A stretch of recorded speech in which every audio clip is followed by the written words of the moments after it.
Hello there, freaky friends. It is your spooky girl, Kate, and welcome to episode. What is this? Episode 6? Damn! Episode 6 of the Bone Garden podcast. If you've listened to the show before, welcome back, and if you're new here, hello! I am a Massachusetts native. I'm a lifelong paranormal and true crime enthusiast, and I'm on a quest to learn about all sorts of creepy, freaky stuff. Now, for this episode, I wanted to do something a little bit different. Fucking cars. I swear, every time I record. What are you? Are you driving a tractor? Oh my god. Well, we're already off to a great start. So, like I was saying before I was so rudely interrupted by whatever the fuck that was driving down my street, we're going to be doing something a little bit different for this episode. We're gonna mix it up a little bit. In our last episode, we covered Elizabeth Bowtery for my birthday. She's the Blood Countess and a whole bunch of crazy... You're just going to have to listen to it yourself, okay? I'm not going to tell you everything. But this week, we are going to be covering... Drumroll, please. Haunted campgrounds. We are covering some of the spookiest campgrounds or... camping-friendly forests that I was able to find on the interwebs. Now, growing up when I was a wee little bebe, I would spend usually like 2 or 3, maybe 4 nights at a campground with my family. Me and my dad and my brothers, we would always pack up. We would drive out to the middle of literally fucking nowhere. We'd pitch our tents, we'd roast weenies, we'd get eaten alive by mosquitoes, and, like, that wasn't too bad, you know. I would usually get sick of, like, sleeping on the ground by, like, I don't know, the second fucking day, but aside from that, it wasn't bad. It's a really great experience. It's a way to, you know, get in touch with nature, but as far as these places go, I wouldn't even go here, and that's saying a lot coming from me, so... Say it with me. Wait, why am I saying it like that as if someone's actually gonna say just the ghost in my attic is like, oh, I'm gonna say it with you. Anyway, you can tell it's recording day because I always get so fucking slap happy. So, strap on your nightlight. Wait, god damn it. Hold on, give me a second. Flip on your nightlight and strap in because here we go.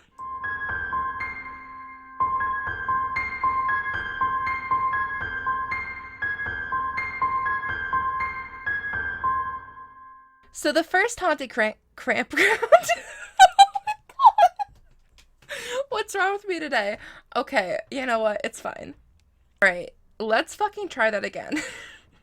Our first haunted campground is also called the Chatham County Vortex, and it is most commonly known as the Devil's Tramping Ground. The Devil's Tramping Ground is located near the Harper's Crossroads area in Bear Creek, North Carolina. And if you're from the area or if you've heard of it before, it's a little bit easier to picture. But if you don't know what I'm talking about, here we go. So, the Devil's Tramping Ground is a 40-foot diameter circle in the middle of the forest where nothing grows. No trees, no grass, no flowers. It's just this very dark soil. And when anything is actually planted there, it ends up just wilting and dying. So people will go to like a local nursery for plants. They'll go to like a grocery store. They'll buy like these plantable flowers or trees, and they'll plant them there, and then a couple days later when they come back, they're dead. Animals that are brought into the circle, usually like dogs, because the entire area is most commonly used for hiking. But when people bring their pets into the circle, they'll actually start completely losing their minds. They lower their tails, they'll growl, they'll bark, and they'll actually start crying as if something is crushing them or weighing down on them. And here's the real kicker. If you decide to camp in the Devil's Tramping Ground, anything that's put there mysteriously disappears. It'll teleport outside of that ring. This is a common occurrence for people that actually pitch their tents in the circle. They'll often wake up in the dead of night or in the morning, and they'll just be laying on the cold ground, and their tent will be like yards away. Like somebody just daintily picked them up out of their tent, set them on the ground, and then yeeted their tent just elsewhere. They're like, I don't want anything here. No, thank you. Goodbye. Now, other people have actually reported having their camp just completely thrown from the circle, and they'll wake up in the morning unharmed in their tents. But when they open up their little tent flap and they open it up and they look outside, their whole camp setup is completely outside the circle. So something is fucking moving these people. People who have spent the night in the circle have reported seeing fleeting shadows and hearing these demonic growls and indistinct whispering. And people that have tried to pull an all-nighter inside the circle, they'll eventually end up falling asleep, but they claim that they are hearing this ghostly singing that's kind of like a spooky little lullaby. Visitors have actually carved crucifixes into some of the trees, either to scare off visitors or to ward off evil. And the lore behind the Tramping Ground itself has existed since around the 1800s. And this included things like battles between indigenous tribes, paranormal events, and bizarre occurrences. So what we know nowadays as the spooky happenings that happen within the Devil's Tramping Ground, it's not new. People have been dealing with this for a very long time. But aside from the reports of people's canteens and their tents disappearing, there were also reports of seeing these mysterious animals in the Tramping Grounds as well. In the 1930s, there was a press release that detailed 2 hunters' experiences in the Tramping Ground, and it says, quote, "There is a story current of how coon and possum hunters and their dogs have been, on more than one occasion, chased from the vicinity of the Devil's Tramping Ground by a ferocious beast said to resemble a black bear." Unfortunately, nobody to my knowledge has reported an encounter with this beast resembling a black bear in recent years. So, for all we know, they could have just run into some freak black bear that was migrating somewhere else, or maybe they encountered an embodiment of evil, but that was the 1930s and we'll never be sure. Now, there are 2 main theories as to what the fuck is going on in the Devil's Tramping Ground.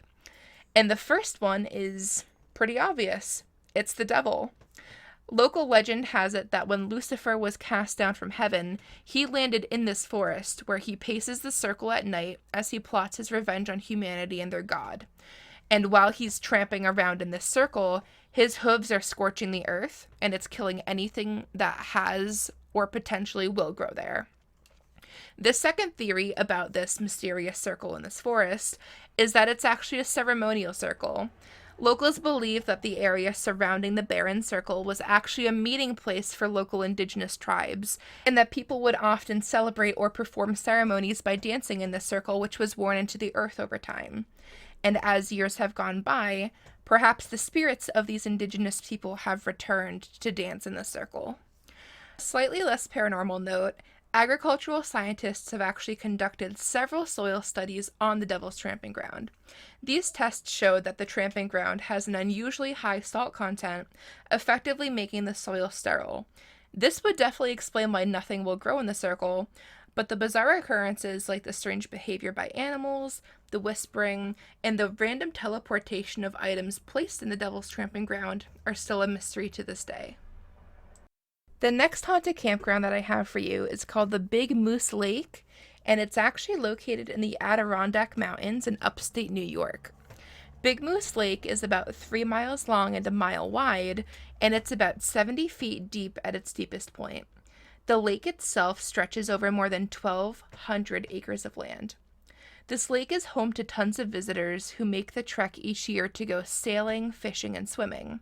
Because of its size, Big Moose Lake is home to several campgrounds where families can go to kick back, they can roast some weenies, and they can also enjoy the terrifying presence of shadow figures, disembodied voices, and the ghost of Grace Brown. Did I mention you can roast weenies there? Yeah, you can roast weenies. Grace Brown was the daughter of a really successful farmer. She lived with her dad in a town called Cortland, where she worked as a seamstress at the Gillette skirt factory. While she worked there, she became acquainted with the owner's nephew, a man named Chester Gillette. He was awestruck by Grace. She was beautiful, she was ambitious, and she was smart as a whip. He pursued her, and he liked what he saw, and she liked what she saw, so the two of them started dating. A couple years later, around 1906, Grace found out that she was pregnant, and she was so excited, but she was also really scared. Having a child out of wedlock was really frowned upon at that time, so she urged Chester to marry her. Chester told her that, hey man, I need some time to think, when in reality, he was just going around to go sleep with some other women. Now, Chester was the type of guy that didn't want to be tied down, and he was also a quote-unquote ladies' man. He would sleep around a lot prior to meeting Grace, and his hobby of chasing tail didn't end when he found out that his girlfriend was expecting. Now, there's nothing wrong with doing your thing. If you want to get laid by whoever, whenever, power to you, that's cool. But transparency in a relationship is really, really important. And to my knowledge, Grace and Chester didn't have an open relationship. So he was just doing this behind her back, just doing whatever Chester wanted to do. But Grace keeps pressing Chester about tying the knot, and eventually he gives in. He tells her, don't worry, we'll go take a little vacation up to Big Moose, we'll hang out, we'll spend like a weekend or a few days together, we'll get engaged, we'll get the ball going. So on July 11th, 1906, the couple makes their way up to Big Moose Lake. Chester brought a few things with him. He brought a suitcase, a camera, and a tennis racket in order to play games. So they take a rowboat out to the middle of the lake, and the sun looks beautiful on the horizon. Maybe there's like a soft breeze rolling over the water. It's gorgeous and picture perfect, just like what Grace would have wanted. But Chester never intended on marrying Grace. Nope, not at all. Wasn't going to happen. So Chester grabs the tennis racket and he hits Grace in the head with it. And it wasn't just a one-time, like, oops, I was grabbing something out of my bag and I accidentally doinked ya. He was slamming her in the head with the tennis racket. So she falls out of the boat and she eventually ends up drowning and succumbing to her injuries. Meanwhile, Chester takes the rowboat and he rows it back to shore, and then he leaves. He checks out of the Big Moose campground and he ends up getting a room at the Arrowhead Hotel nearby. When the couple didn't return as scheduled, the police went out to Big Moose to investigate. They found Grace's body washed up on the shore, and eventually they found Chester and they took him into custody. They later found Chester's tennis racket buried on the shore of Big Moose. He had hit Grace with it so hard that it had snapped in half. On November 12, 1906, Chester Gillette went on trial, and he wove this huge, elaborate tale of how Grace just couldn't handle the pressure of being a young mother, and he also explained that she took her own life by jumping into the lake. According to his own testimony, after he saw Grace jump into the water, Chester was horrified, and he dove in after her, and he was swimming around looking for her, trying to find her, but he couldn't find her anywhere. So he did what, any normal person would do after they watched somebody just jump into a lake trying to take their own life. He took the boat and he rowed it back to shore, and then he decided to check out of the Big Moose campground and went somewhere else. Now, his story very quickly fell apart, and Grace's friends and family told the court that she would have never harmed herself, let alone a baby. Chester's true colors shone, and the court actually came up with a theory that he later substantiated. He thought that she was a burden, and marrying a seamstress would have killed his reputation. He wanted to marry somebody wealthy. He wanted to marry somebody with status. He didn't want a farmer's daughter. So he did the only thing that he could think to do, which was killing her.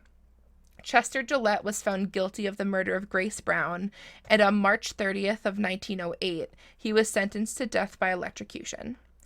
So, just to recap, this fuckboy gets into a relationship, and he meets this amazing seamstress that really just wants to make a life for herself. So they start dating, he gets her pregnant, and instead of marrying her, he keeps sleeping around and then kills the girl that was pregnant with his child. That's cool, Chester. That's super fucking cool. Now, a lot of people that stay at the campground surrounding Big Moose often see a woman that's thrashing in the water. This woman is crying and screaming for help, and then she eventually slips underneath the waves. When the Good Samaritans swim out to find her, she is completely gone. People often also report seeing the ghostly apparition of Grace walking on the shore of the lake in her drenched clothes. Sometimes Grace's ghost is crying, and other times she's just numbly staring in front of her as she walks. Visitors have also reported hearing disembodied screaming and crying, as well as the cries of a baby. And if you thought the Big Moose Lake story was fucked, get ready, because this one is worse.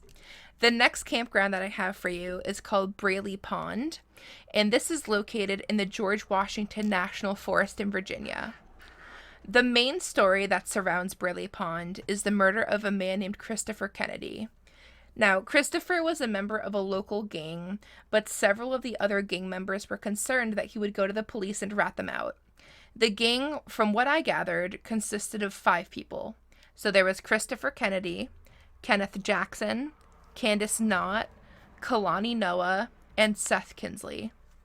Now, Kenneth and Candace originally just wanted to beat the shit out of Christopher to keep him quiet, but eventually they decided on a different plan.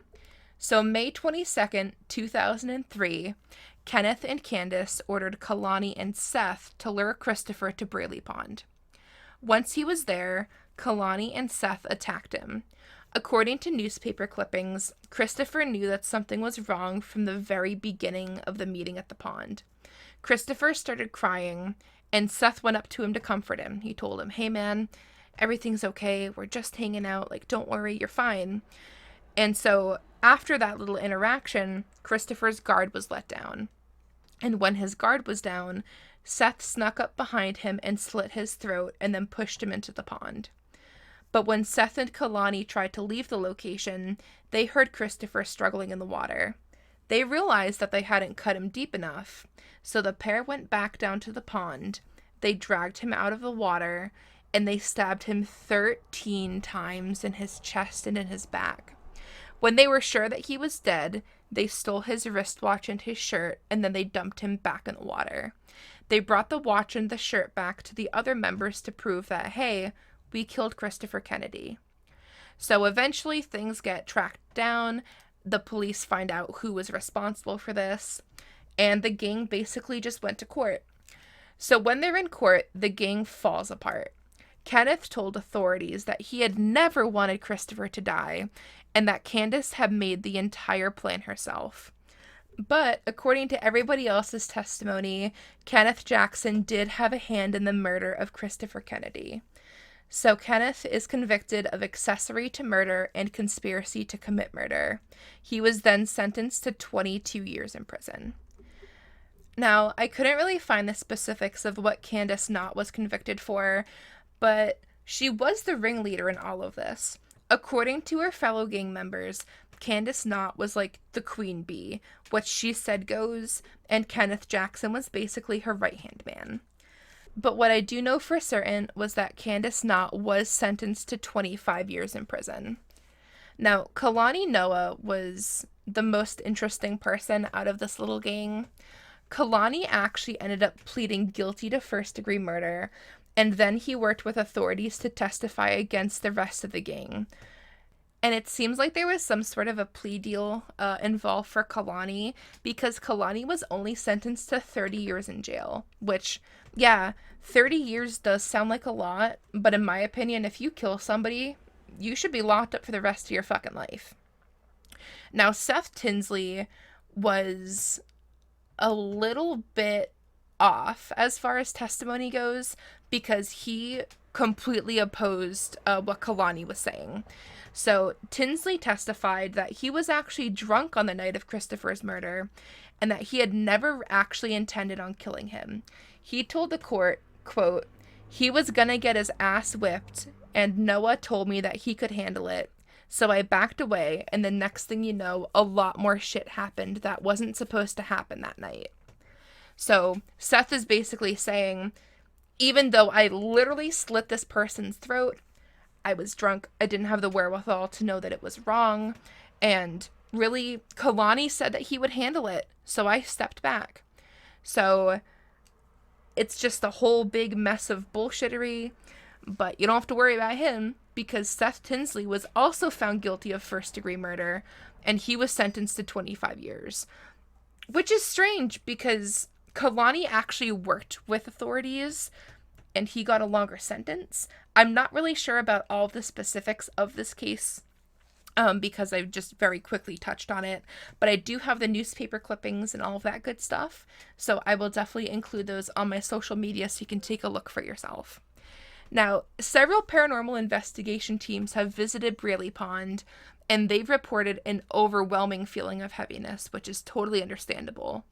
There was a woman from the Shenandoah Valley Paranormal Society that took a trip to Braley with her investigator friends, and she later reported, quote, "Something came home with me that night.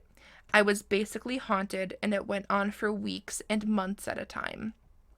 Braley Pond and the George Washington National State Forest are still open for fishing, hiking, and camping. Now, many people that have visited or camped there, they've reported hearing whispers, screaming, laughter, and seeing shadows or full body apparitions over the pond.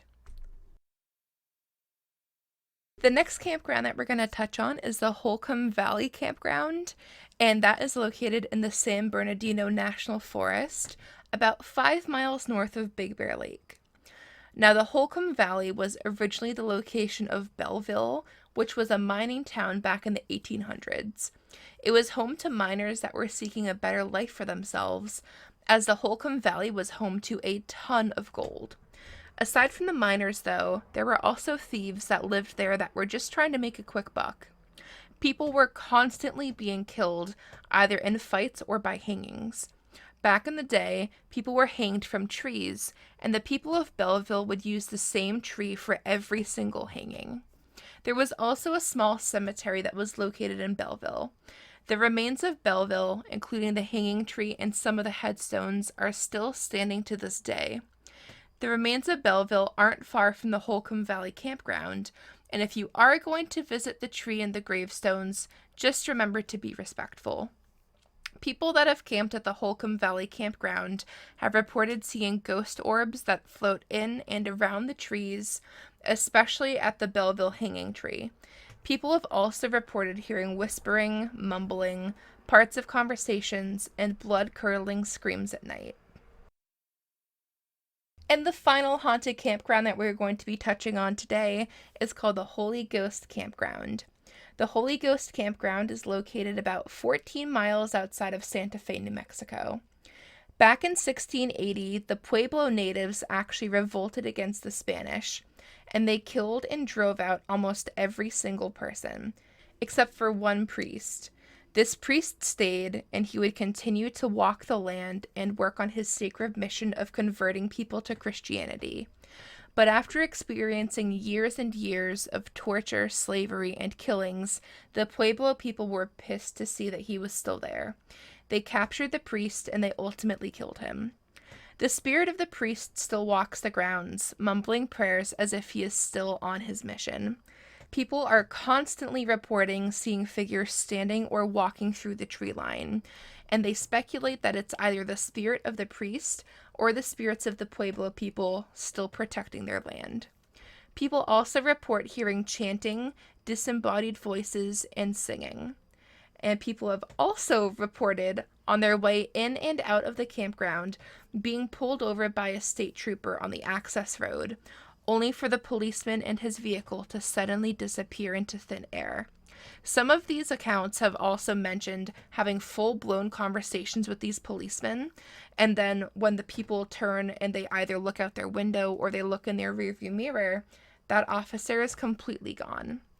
There have also been reports of lights that float, move erratically, and disappear without any explanation. And speaking of mysterious lights, Holy Ghost is also a very common place for people to see UFOs.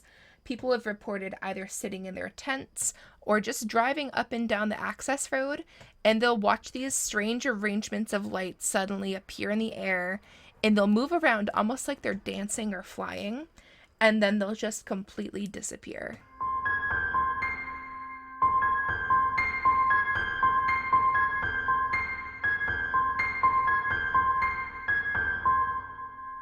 Well, there you have it. Those are my haunted campgrounds for this week. I realize that this episode is a little bit shorter than normal. I just wanted to try something a little bit different.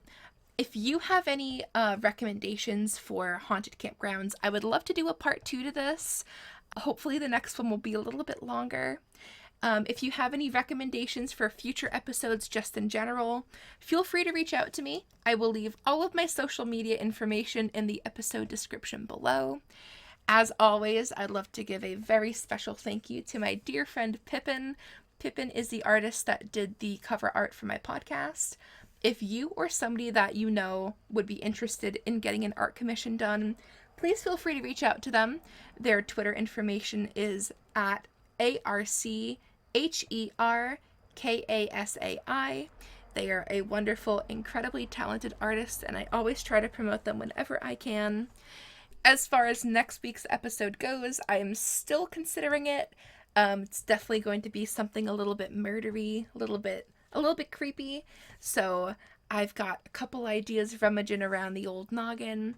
But like I said, if you have an idea, let me know. I am more than open to recommendations. But that just about does it for me. Thank you all so much for listening. I love all you guys, gals, non-binary pals so much. Remember to stay safe, be kind to each other, and stay the fuck away from haunted campgrounds. Bye, guys!